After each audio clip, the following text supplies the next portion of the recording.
Thanks for joining the Catholic Action Team meeting for February. Let's start off. I'm going to share my screen. And Sister Elizabeth, would you like to lead us in the prayer?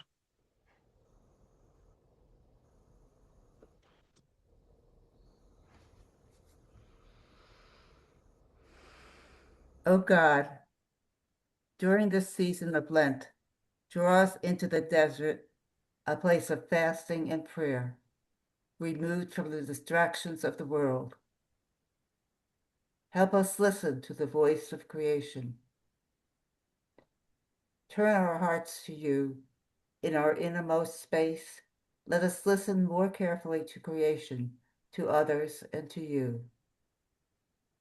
Help us listen to the voice of creation.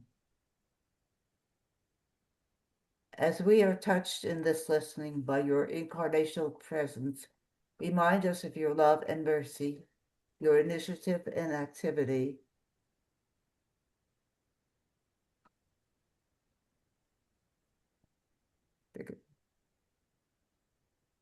Help us to listen to the voice of creation.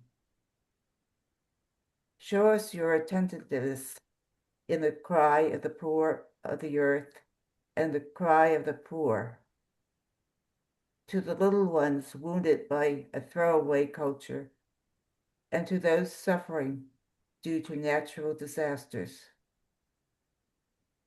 Help us listen to the voice of creation. Listening to the voice of creation, help us to join in holy witness to protect those most vulnerable and to protect our common home. Amen. Amen. Thank you, Sister Elizabeth. Yeah. All right. I don't have let's see, the agenda. Well, I Oh, have it up hey, Andy. here, John, and Awesome. we're next on our agenda is the bridge Hmm, intro and breakout practice. So you're on. awesome. All right. Thank you. Good to see you, Andy. Thank you. Uh, okay, let me just X out of that.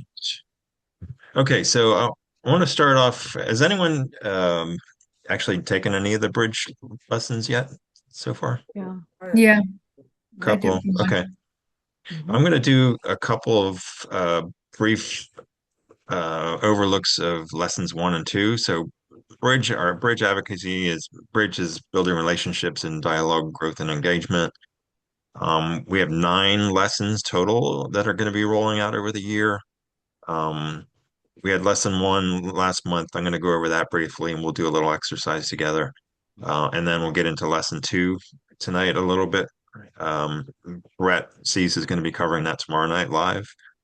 Um, and then, so this gives you a little taste of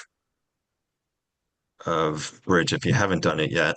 And I think it's good to practice if you have, keep practicing.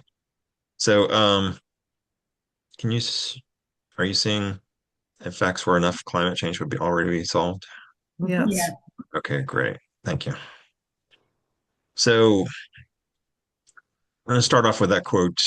If facts were enough, climate change would already be solved. I think some things to understand here are people agree climate change is real and still don't act. Members of Congress, for the most part, understand the data and still don't prioritize it. And fact-heavy conversations sometimes stall or even backfire. That's not because people are stupid or dishonest. It's because we misunderstand how human decision making actually works. We don't think our way into beliefs, we feel our way into them and then explain them.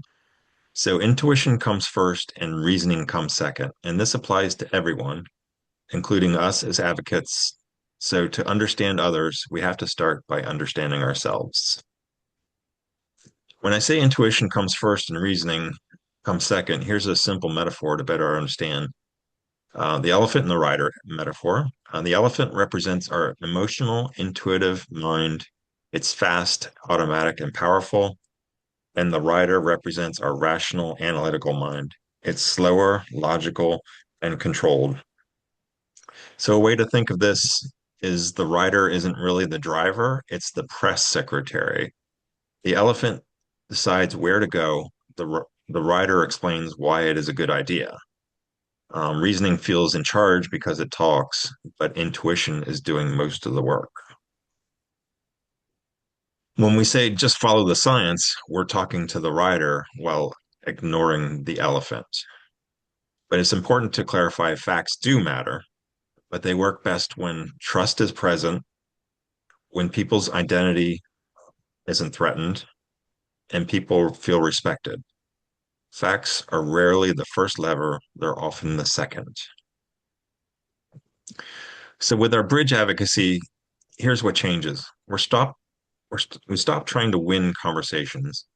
We start creating conditions for reflection, and effective advocacy looks like affirming shared values. We lower the threat to their identity, and we stay in the relationship even during disagreement. Basically, we don't abandon facts, we earn the right to share them. So why this sits at the heart of Bridge? It grounds our work in humility. It keeps us curious instead of judgmental. It enables durable bipartisan relationships. And understanding intuition opens the door. Understanding values helps us walk through it together. Next, we'll explore what intuition responds to, the moral values that shape how people experience climate change messages in the first place. We're going to do a short practice because this only works if we recognize our own elephants too. Remember, strong feelings come first and explanations come second. And if I can notice my own elephant, I'm better equipped to meet someone else's. So let's do a short exercise in small groups and breakout rooms. So I want you to reflect, um, think of an issue you care about that reliably sparks a strong emotional reaction for you. It could be climate related or something else. Before explaining why do you believe what you believe, ask what values of mine feel most activated. What feels at stake for me here? And when have you noticed yourself feeling certain before you could fully explain your reasoning? So I'm going to put this in the chat. I'm going to stop share for a second here. Uh, Sorry, I'm doing a whole bunch of things at once. Give me 1 second. Put the prompt in the chat for you. That reflection. And then I'm going to put us into breakout rooms of 2 for about 4 minutes total. Uh, and let's see. Um, okay, one breakout might have 3 people in. So, okay. Did you all see the prompt in the chat? Yes. Okay, great. All right.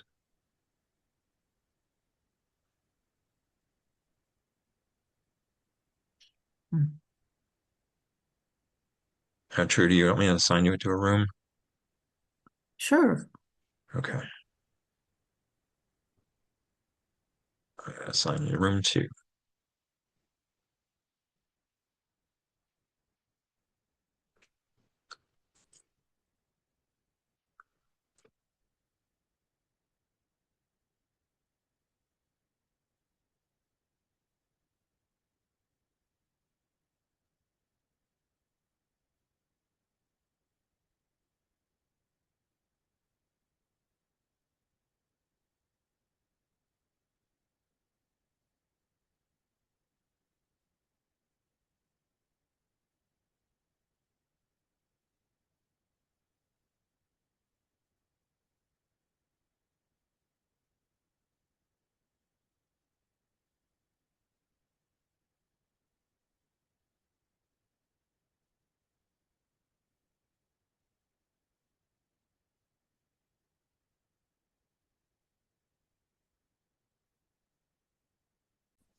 That was about a minute and a half too short. Sorry. Yes, I'm sorry. I apologize. that's all right. Sorry. Welcome back. Does anyone want to share any insights you might have noticed? I don't John, think we we were got far just- enough. We were just Right. on, we were just on the verge of a breakthrough when you pulled us out of it. Andy about was your gonna breakthrough. just, totally convince me that there was no such thing as climate change. All right, we'll make sure the next breakout's longer. I'm sorry, everyone. Yeah. So I think we were able to say whatever got us really upset, Mm, but not able to try to then tie that to what within us was being triggered or attacked or okay, something. Yeah, Mhm. that's where we were. That's I would gotcha. say that's where we were. Okay. I don't know. I didn't take it that way. It said, what's something you feel strongly about? And then just thinking about what value it's connected to. Mhm, Mhm. mhm, So, got to that. Good. Good. And then the last sentence in the prompt about, I don't know if it was when or how often, but are you certain of something before you can explain your reasoning? It happens a lot. mm, mhm, I mean, not with everything, obviously, there's things I don't know anything about, but if it's something that's connected to a value, mhm, it seems like it's something that you're certain of before you can explain your reasoning. mhm. Is that what? That elephant. And That's your elephant. Yeah. I Yeah. think in years past there weren't so many. It was hard for me to hone in on one because there are just so many things now that trigger an emotional response with me. That's right. So Mm, many things I disagree with and can't in any way comprehend how someone could see it otherwise. mm, mhm. Yeah, that's what I'm hoping this bridge is going to help me with. Because I get stuck on that too. Whoever said that was Okay. Eloise. Yeah. I think Okay. we all do. And, I just watched a little bit of BBC News tonight, and I'm paying more attention to that kind of reaction. And they were talking about Trump's talk last night, and the reaction on the part of a Democrat was like, it can't be this way. Mhm, And very strong emotions, very strong emotions. So it's coming at us from all different directions. And mhm, I had a conversation today with a friend, and she voted for Trump. And that was the first time I'd heard that. I had to take a few deep breaths and mm, try. I mean, I really respect her and like her. But she comes from real estate and business, and that's mhm. her way of thinking. And So does she regret it now? That's what I would be curious about. she's not even there. I can't believe it. I Wow. can't believe it that she's not there. So I get emotional. I did get emotional with her, but not at her. It was more, it's just so hard for me to keep my emotions from taking over. Mm. Yeah. I think, I just can't. I mean, yeah. I said at the end, I said, I really love you. And, but it just is impossible for me to understand. Mm. I, I I think mean, I this didn't is, say that, but yeah, yeah. Thanks, Trudy. I think this is where our moral foundations will come into play, I think, and be helpful. I think knowing where, people's what their moral foundations are and how we see things differently, I think will help to better understand, hopefully better understand each other. Um, And this is just a taste of what the full lessons. Like tomorrow night is lesson 2 we did last month, which the recording is on community from last month about the elephant and the rider. Lesson 2 is what we're just about to get into here, the 6 moral foundations, which Brett Cease is going to be getting into deeper dive tomorrow night, about an hour training. So we're just doing this in about a half hour, 2 lessons. So I apologize. We're kind of running through this quick. Um, There is so a here, question. There is a question for us, John. It's from oh, Gianna. oh, sure. Yeah, hi. I just had a so my teacher has us doing this as college students to learn Hmm.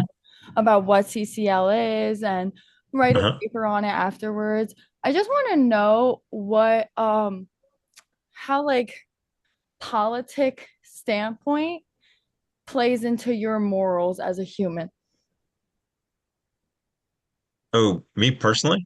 No, because like you guys are saying how like morals, but she was talking about politics, and I don't know how politics play any role into somebody's morals. Oh, well, yeah. So it's basically we're learning how our members of Congress view the world, how they make decisions, and to better understand, we're not all looking at things from the same perspective, from the same moral foundations. Oh, And I'll okay. get into these 6 moral foundations. There's more than 6 actually. Oh, okay. But I was just confused Doctor, for a second. I'm so sorry, go sorry. ahead. No, That's I okay. was If confused I on how can just the just president address, and like the politics really like played into it. Hmm. So I was just so like, oh wait, how does that have to do with the climate? So I was just wondering. Hmm. Oh, Okay. yeah. I Is think this there's the more. first? Have you attended any other CCL training, or is this the Yeah, only no, one? no, I've attended a few of these kind of events like online on the videos, but Mhm. I don't know, I guess I just didn't hear anybody bring up politics. Mm. Well, we're nonpartisan, so yeah, Hmm.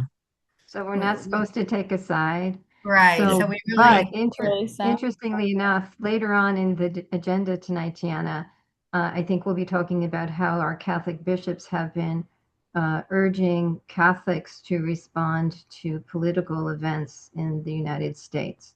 Not oh that they're choosing a side, but they're saying this is what Catholic teaching is, and this is how we should be responding to the way our country is behaving. Mm. So oh stay yeah. tuned. Stay tuned. Yeah, I was just wondering because like I was born and raised Catholic and I have never once spoken about politics in my catechism religion. So I was just wondering.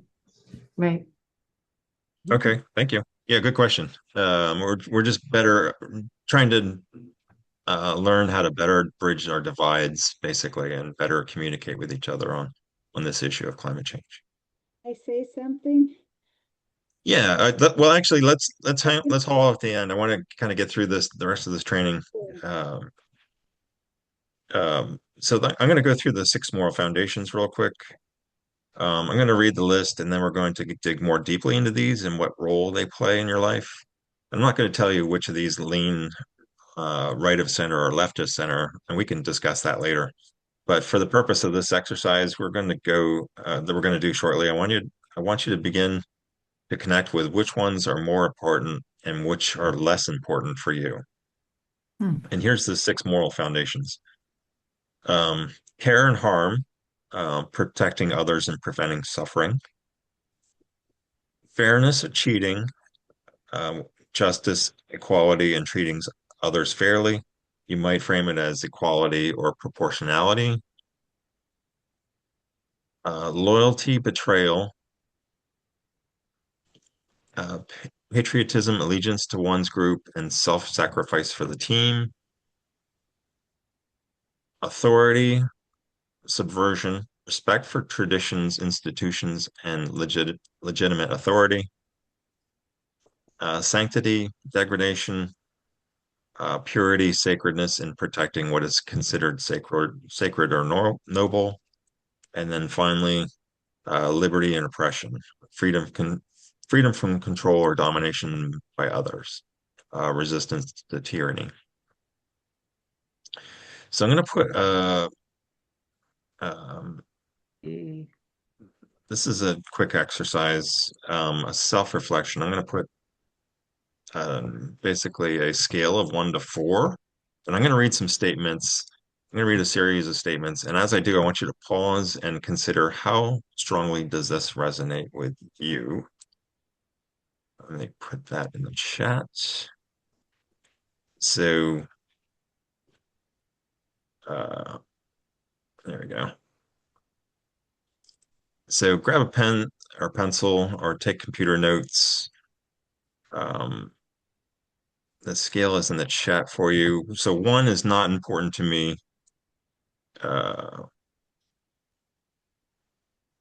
2 is somewhat important. 3 is very important. And 4 is core part of my moral outlook. And I'm going to read a series of statements here on each of these moral foundations. The first one is care or harm. And the first statement is whether or not someone suffered emotionally is relevant when deciding if an action is wrong. And again, rate these 1 through 4. And then here's another statement. You could use either or. Compassion for those who are suffering is one of the most important virtues.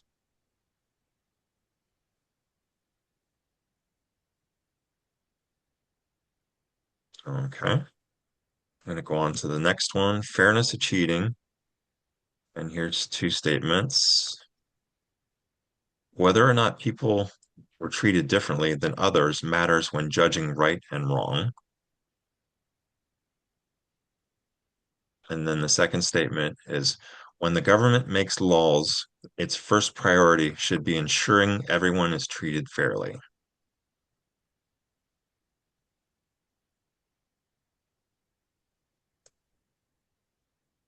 Okay. The third moral foundation is loyalty and betrayal. And the first statement is whether or not someone betrayed their group is an important consideration in moral judgment.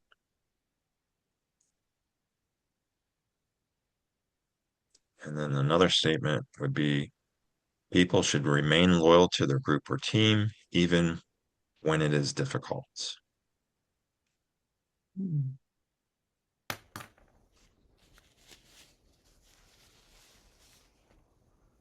And then authority or subversion. One statement is whether or not someone showed a lack of respect for authority matters when evaluating their behavior.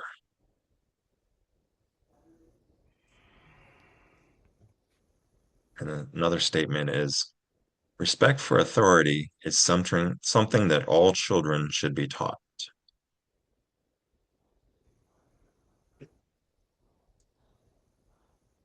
Okay. Next, well, foundation is sanctity and degradation. First statement is whether or not someone violated standards of purity and decency is relevant in judging right and wrong. And then another statement is people should not do things that are disgusting or degrading, even if no one is harmed.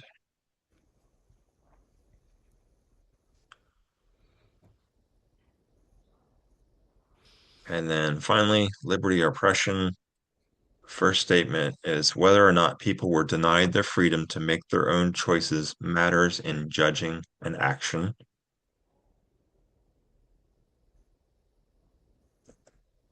And then another statement is people should be free from control or domination by others whenever possible.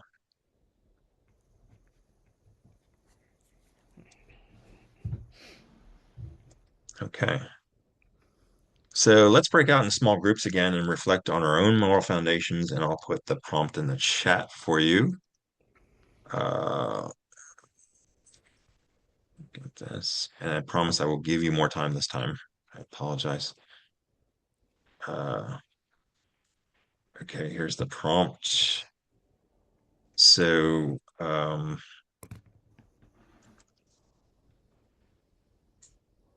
okay, so which foundations felt most central to your moral identity? Which ones felt less intuitive or less emotionally resonant? And how might your strongest foundations shape the stories that motivate you, how you frame the climate or policy issues, and what arguments you find persuasive or unpersuasive?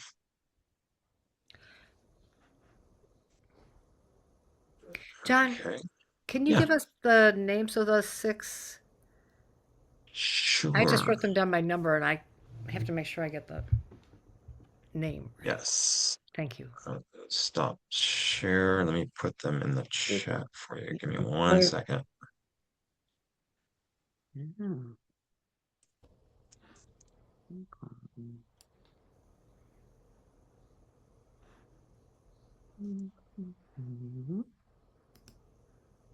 Okay.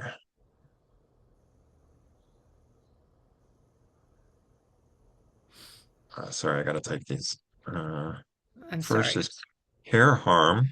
No, no worries. Fairness, cheating, loyalty, Ah, betrayal, authority, subversion, sanctity,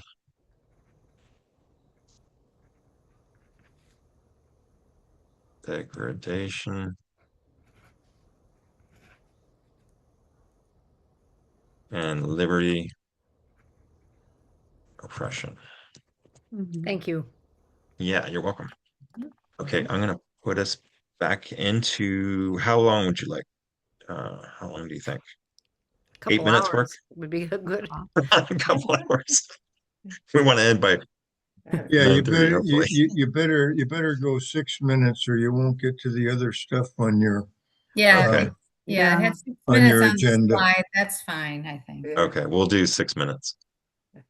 Okay, thank you all.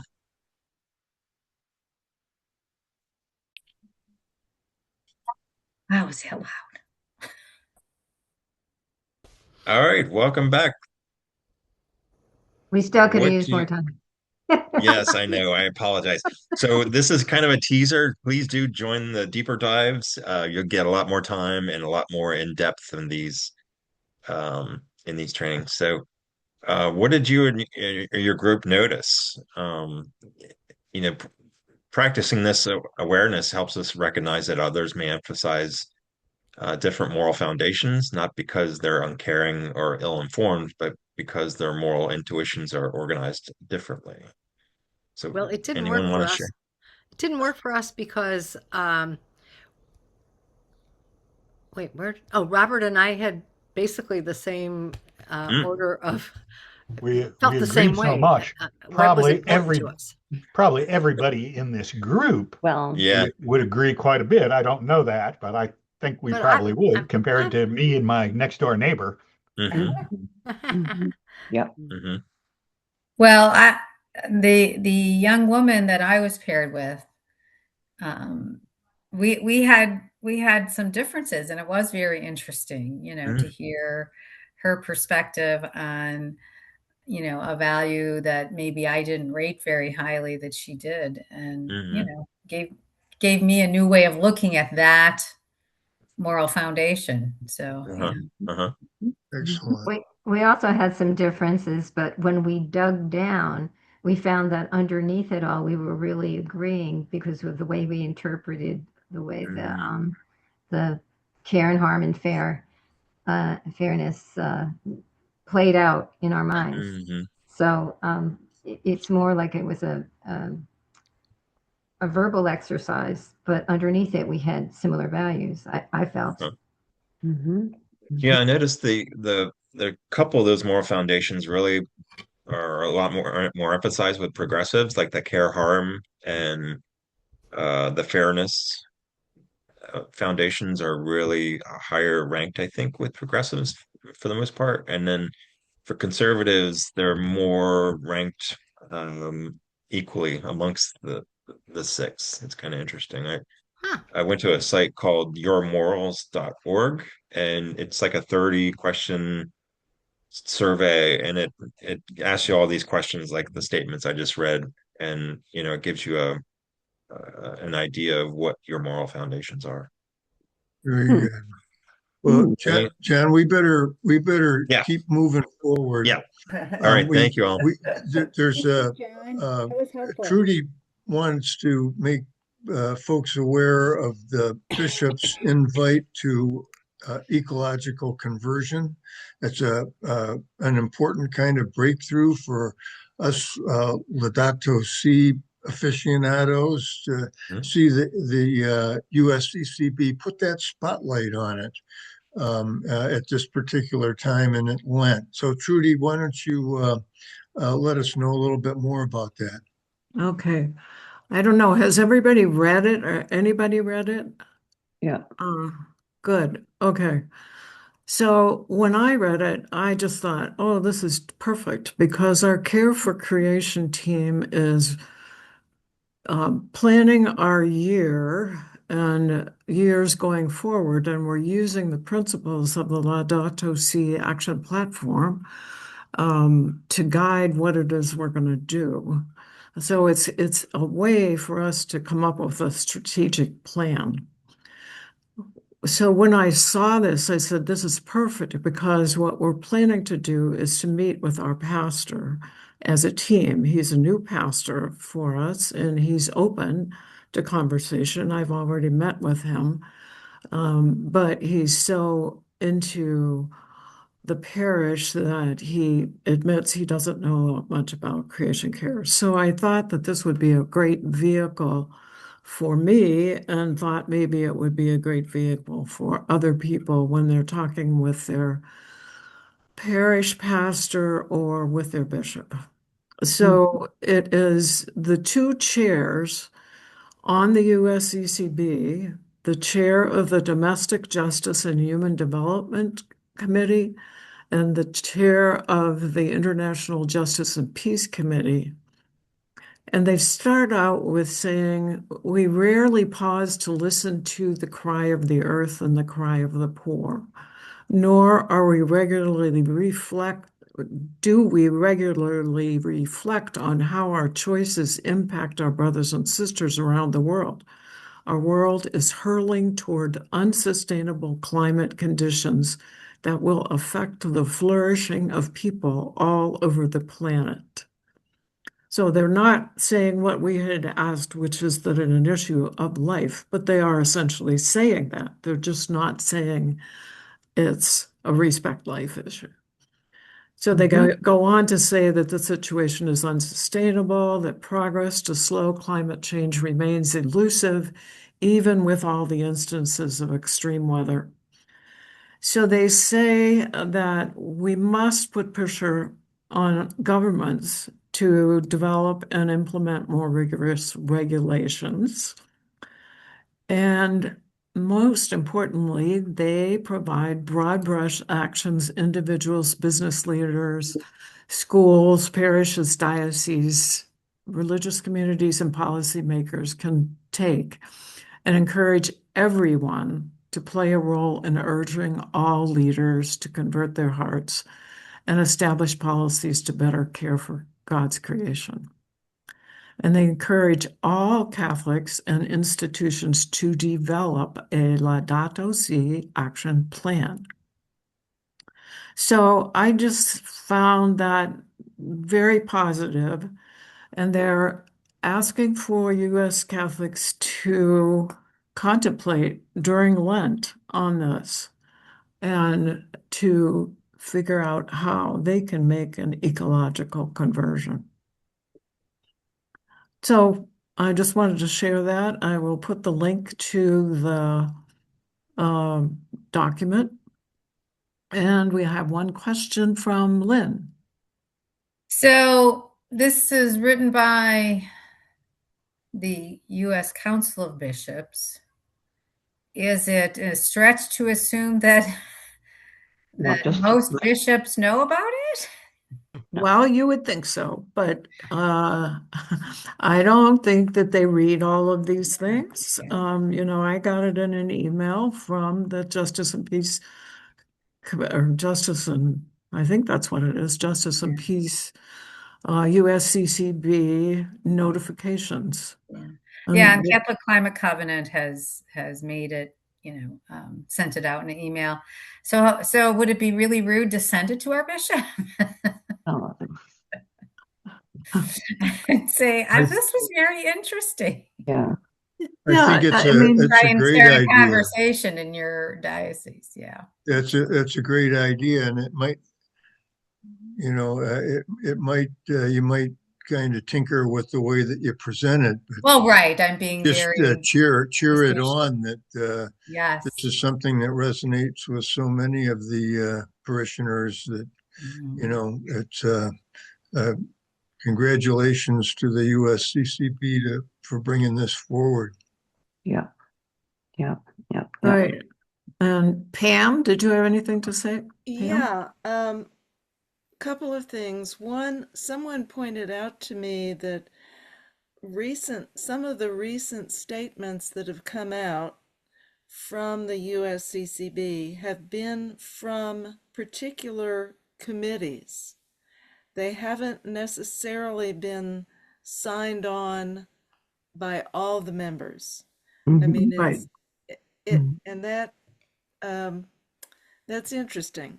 But the other thing that I wanted to point out, that one of the two signatories is the Archbishop of Louisville. That's my Right. Archbishop. And I was kind of surprised, as a matter of fact, because he hasn't seemed like, this is something that he was really championing. But he is a very soft-spoken, quiet person. And our Archdiocesan Creation Care team is going to have to follow up with this, I think. That's great. Yeah, it would be great to talk to him. Yeah.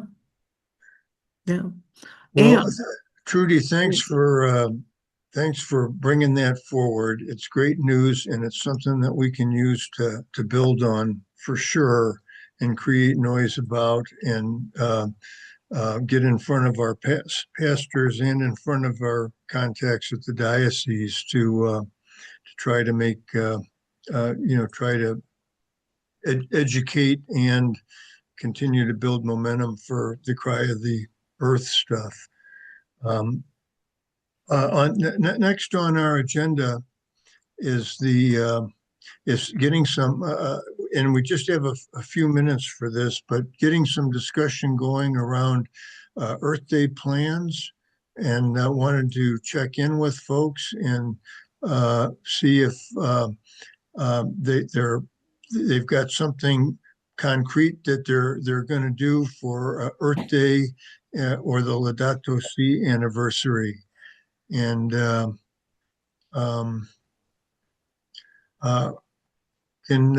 we just open that up to the floor to any volunteers to share what your plans are? Can I say something first? Yeah, please do, Ann. Go ahead. Well, I wanted to say that we have a Laudato Si movement. We're a chapter, a state chapter, and we work with Anna Johnson, and so that's one of the things we do. And also, the animator training, that Laudato Si animator training is you can sign up for it right now. So if you know anybody who might be interested in going to get that training, that would be really good. And if you want me to send you information on that, I have it. So, That's thanks, great. Ann. yeah. Anybody else? I have, what to say? Do I Go ahead, here? Andre. No, I know a word coordinator, Rodolphe Bertrand, who has a website for the Earth Day 2026, and I will put like what he wrote me on the chat. He invites all initiatives to be registered and that appear, as a world point of dots for the Earth Day 2026. I will put the link on the chat and message here. Yeah, that's So placing excellent. banners or display in church, social sport clubs, school, universities, planting one or more tree from a large community space, Yeah, organizing an event, like educational activity, symbolic action, a prayer or a message to the world, and all registered action will appear on our World Earth Day map. Displayed is in 192 countries. I will Wonderful. put the, very good. Thank you. I will put the link in 2 minutes. Okay. Very good. Thanks, Andre. So I know our chapter is our action team, Catholic action team at the parish, and is going to focus. We've got opportunities in the state of Illinois on community solar that, with electric bills going up, people can convert to community solar and get a 10 to 20% discount on their electric bills. So we're going to try to leverage that this year and educate them as to what it is, and try to get them moving in that direction, trying to green up their electricity a little bit. But we don't need to stop the discussion here. And there's only 7 weeks until Earth Week, or approximately. So let's keep those ideas coming and take advantage. That's one of our big times of the year. I did want to share a couple of notes here, and could I share a couple of slides, John? Do you have me as a co-host? We do. Yep. Okay, let me pull up a couple of slides here. We had a good session at our encounter meeting this morning with the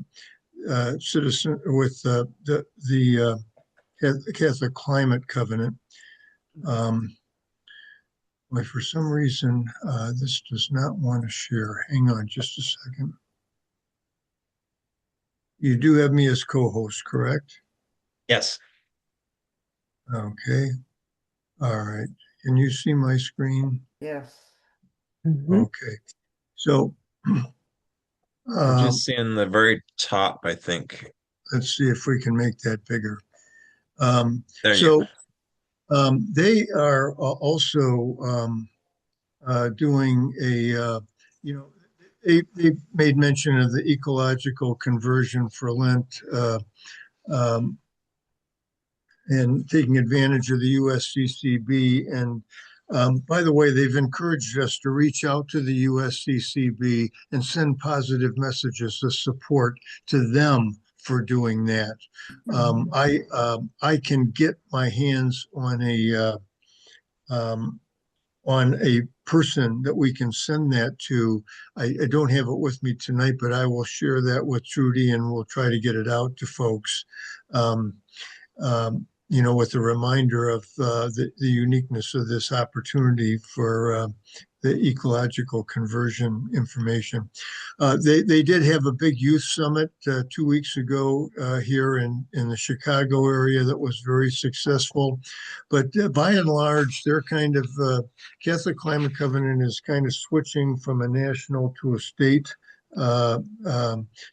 focus on legislative targets.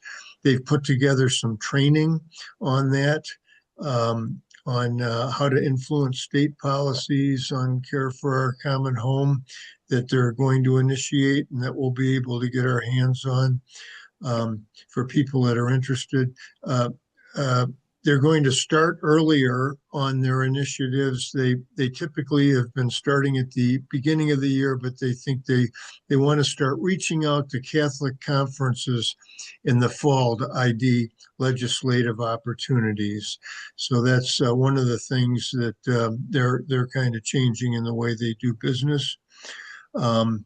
They had a faith letter to the Senate in support of the U.S. participation in the United Nations Framework Convention on Climate Change, UNFCCC. That ended today. So I'm just mentioning that they did have an action item on that.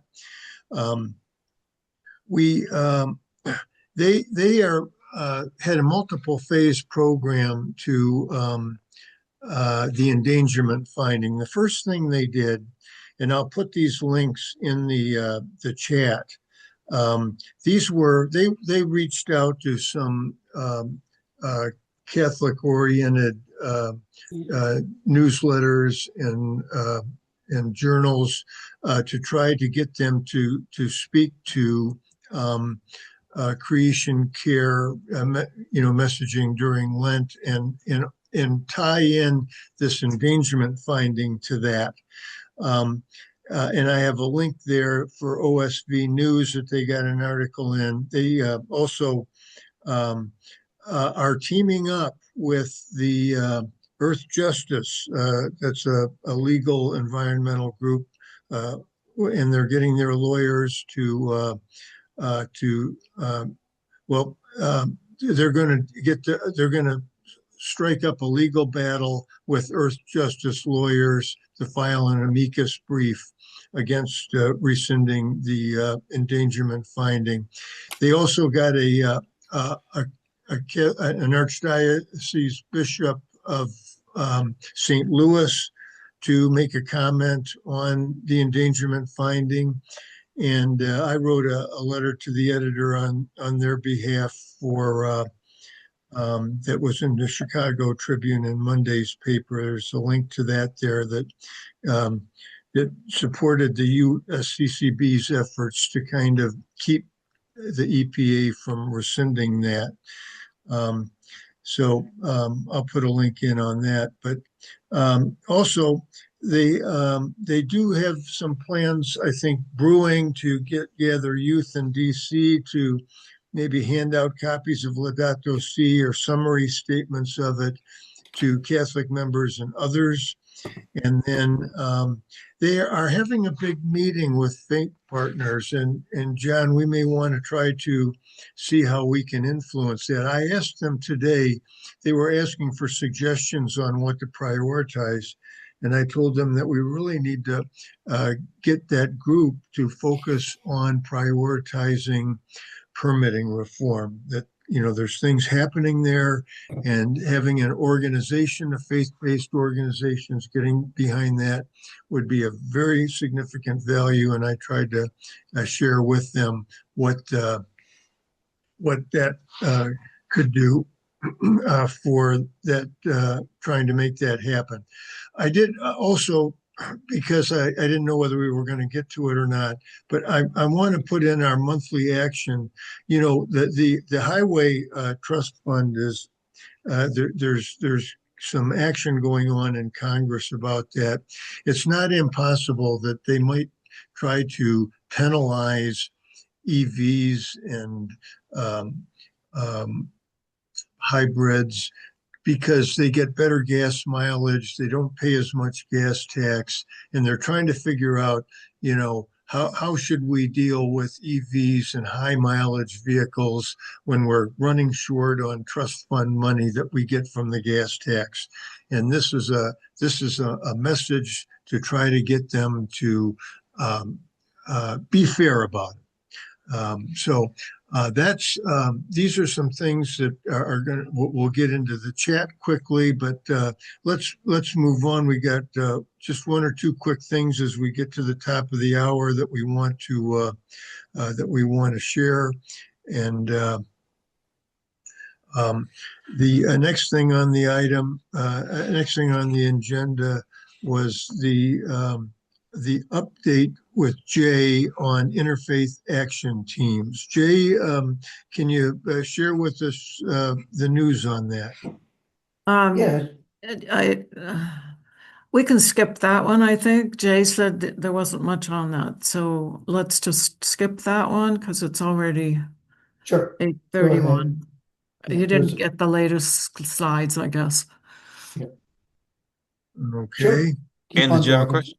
Yeah, I just wanted to say that we just got an all electric car, and we have to pay a lot of money for it to get charged up. It's not like they're getting it free. We still have to pay for it, so it's not like it's. I just wanted to say that. Yeah. Thanks, Anne. a lot of us in that same boat. Right. And it's okay that we Yeah. pay for it. I don't mind that much, you know, but Yeah, yeah, people might care. A lot less than what you pay at the pump. That's yeah, right. for sure. It's true. Yeah. All right. So I guess am I next on the agenda? Just Yes. upcoming. I could do a lightning round. What's happening? I put a couple links in the chat. Some upcoming training tomorrow night. I hope you enjoyed the kind of teaser for tomorrow night's deeper dive in moral foundations. That's at 8 o'clock Eastern time tomorrow night. Also part of our permitting reform series. On March 5th at 8 o'clock, Dana Nucitelli is going to be talking about transmission reform and key messages. And then let's see.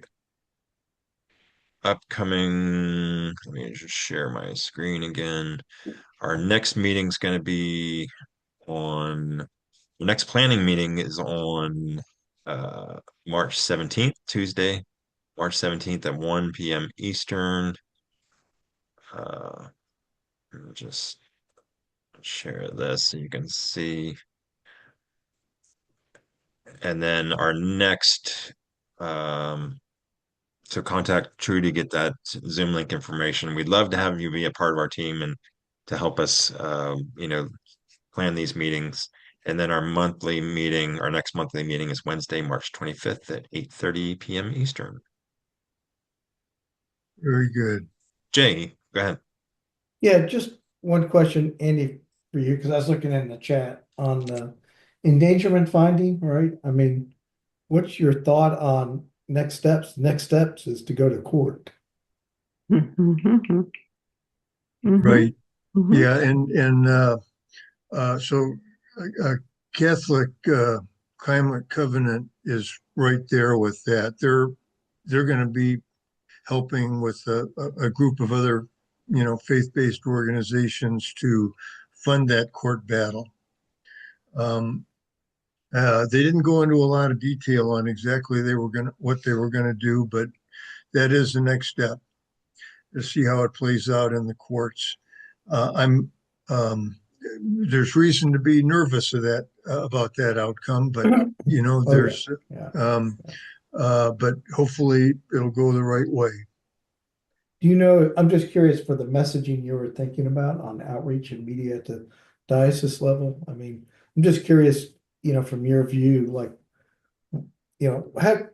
what can we do with that? I mean, because they're going to work with EDF and the other ones on the court case, so that's going to take its Yeah. place. I'm just trying to think about what we can do with that. That's why when I saw that note, Well, that's my question. if you click on if you click on those bullets in there, there's some suggestions what people have done. And what I did in my letter to the editor was, I tried to use it as an education opportunity. There's a lot of Catholics that don't really know what creation care was. And what I did in my letter to the editor was just to say, you have to, you got to really focus, well, basically what I said was, the Catholic bishops got behind trying to keep the endangerment finding from being rolled back. And they did it because of the harm that it's going to create. Care for creation is a requirement of Catholic faith. I tried to get that point out. I tried to get one of 7 themes of Catholic social teaching point out, the air quality, the weather events issues, the health issues, water quality. And then it was all about, trying to hit key points about care for creation, what it is, and that the letter, the 15-page letter that the USCCB sent to the EPA is quite unbelievable.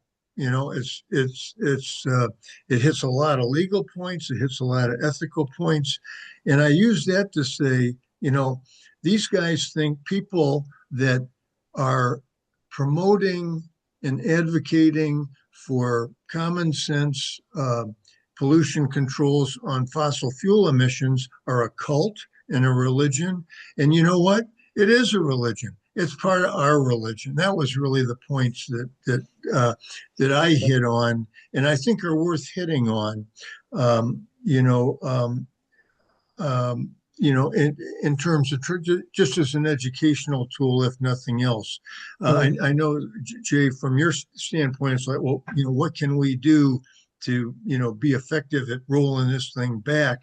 And but I think until we come up with those solutions, it's an educational opportunity. Well, I think it's maybe even more than an educational opportunity, Andy, because I really liked what you said. I think we can all make the moral argument, right? Is what we're trying to do on this decision.